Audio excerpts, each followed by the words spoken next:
মুসা আলাইহিস সালাম ফেরাউনের সামনে যেয়ে দাঁড়ালেন। ফেরাউনের জাদুকররা বিশাল বড় বড় বাঘ বানালো, সিংহ বানালো, সাপ বানালো।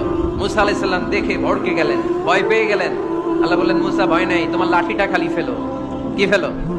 মুসা আলাইহিস সালামকে একটা লাঠি দিছে কে? লাঠি ফেলার সাথে সাথে মুহূর্তের মধ্যে হাইয়াতান তাসআ, বিশাল এক অজগর সাপ। এই বিশাল অজগর সাপ ফেরাউনের জাদুকরদের বানানো সব বাঘ, ভাল্লুক, সিংহ আর সাপগুলো রেখে বিশাল ফানা ধরে আছে। আর সাপ বলতে শুরু করেছে, আর কি আছে নিয়ে আয়। সুবহানাল্লাহ কইতে পারলেন না?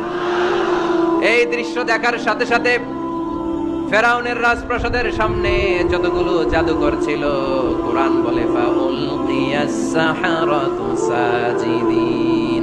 এই দৃশ্য দেখা মাত্রই ফেরাউনের নিয়ে আসা বড় বড় জাদুকরগুলো মুসা আলাইহিস সালামের সামনে দাঁড়িয়ে আল্লাহর জন্য সেজদায় লুটিয়ে পড়েছে।